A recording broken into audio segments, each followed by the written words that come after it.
Welcome back to CashRegisterStore.com. We got another instructional video for you today. This is going to be how to replace the IRC board and the RS-232 serial board on the Sam4s SPS-300 series. We also can do this on the ER-900 series, but the exception is that the ER-900 series does not have inter-register communication, so that extra board, your 900 series, does not have that option. So this is basically on this specific model here, the SPS-300.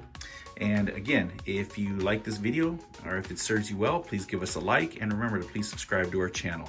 But to get started, again, the old man is going to jump in and he is going to show us how it's done. Okay, so the first thing we want to do is check out our video. Shows you how to take off the top of the register. So we want to take that off. Which has already been disconnected, obviously. And we've disconnected it for ease of our...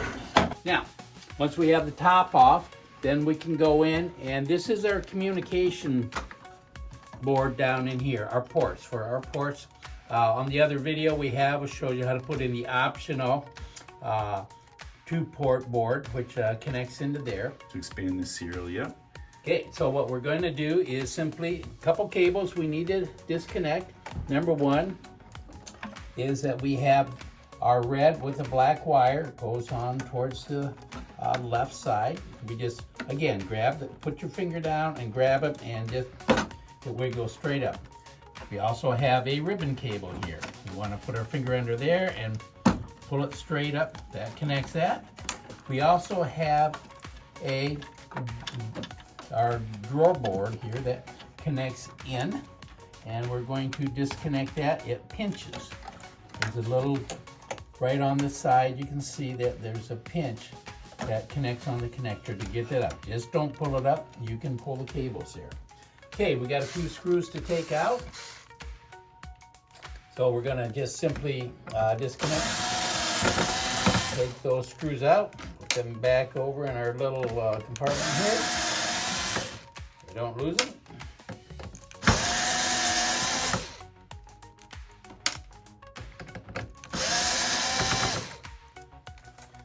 And there, should be all disconnected, although we do need to take out a few screws here. We got 1 and 2, and we have 3. And that should release the board up out of there. And then we can simply take and lift the board out of there, and it comes out. Now, what you see here, this is the optional LAN port you see on the back of your 300 series. This is not available on the 900 series. So simply to do that, you just have 1 screw here.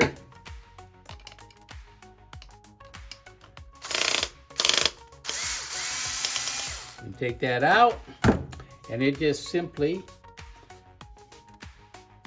takes and wiggle it up off the connector, and that releases it. So the only difference between the communication board for the ports with the 900 series and the 300 series, you'll find on the 300 series it has this connector for our board.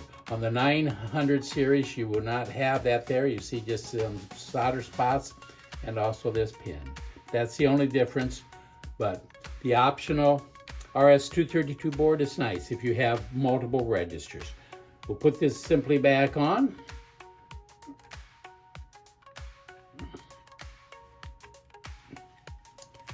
And we have our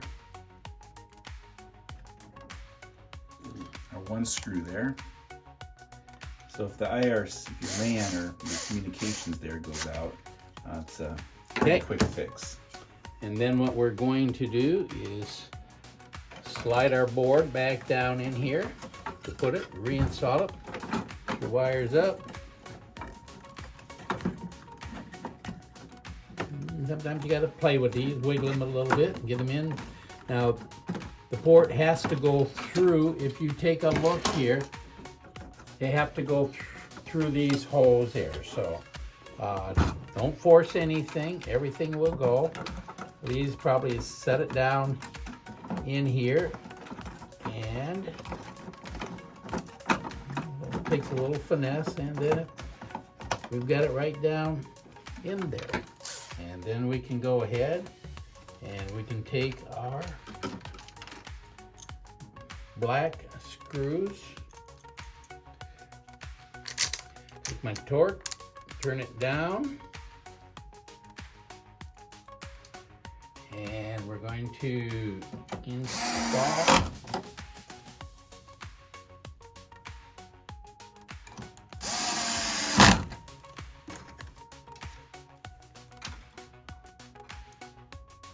what I'm going to do first before I put that in. I'm going to put my ribbon cable in. It's a little bit of a trick. Take your time.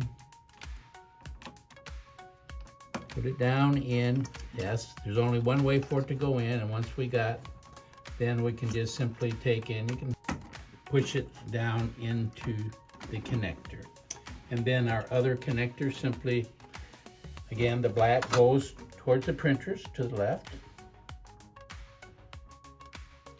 Put it down in there carefully.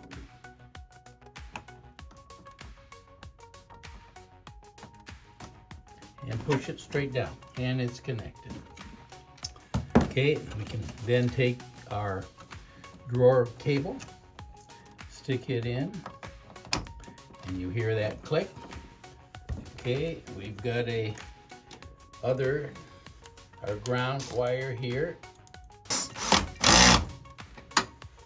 and then we can take our ground cables,